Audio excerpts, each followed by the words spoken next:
The question we should ask ourselves as parents is, are we actively and intentionally raising our children to be dedicated followers of the Most High?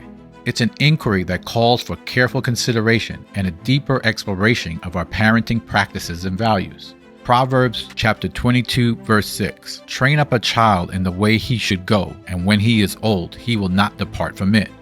I remember my grandmother reading that verse to me when I was a kid, but now looking back at it, I'm not quite sure she actually knew what it meant.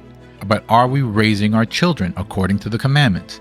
This verse encourages parents and guardians to provide proper instruction and guidance to children, teaching them to obey the commandments of the Most High. The idea is that when children are raised with such a strong foundation in the commandments, they are more likely to carry them with them into childhood and live according to the values that they were taught. Deuteronomy chapter 6, verse 6. "And these words I command thee this day shall be in thy heart, and thou shalt teach them diligently unto thy children, and shalt talk of them when thou sit in thine house, and when thou walk by the way, and when thou lie down, and when thou rise up." However, I don't know many who follow this practice. Instead, they wake their children abruptly to ensure that they make it to school on time. While they emphasize the importance of observing the commandments with their mouth and invest a whole year in preparing for feast day celebrations, they seem to overlook the commandment that urges parents to educate their children in accordance with the commandments. Many send their children to school from 7:30 a.m. to 3 p.m., where the government, through the public education system, establishes their children's educational standards, curriculum, guidelines, and teaches them the school policies.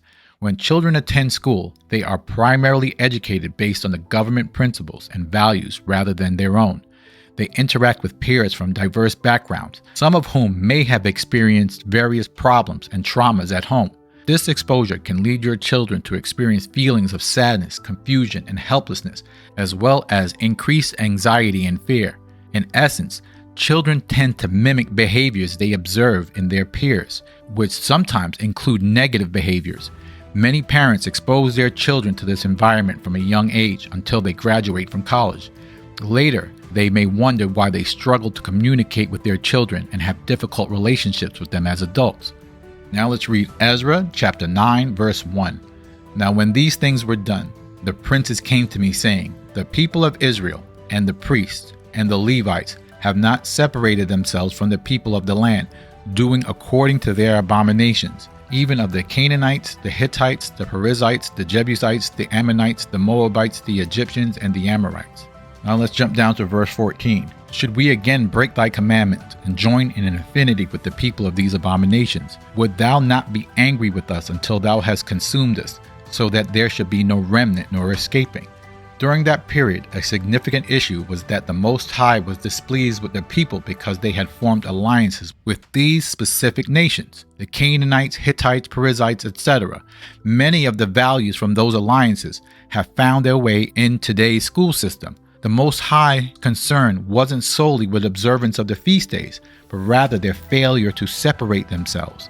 Today, many are reluctant to separate and willingly align themselves who do not follow the Most High and His commandments. To be completely transparent, I homeschool my children, and while it is not without challenges, it has been a rewarding experience so far. However, I only tackled half of the equation.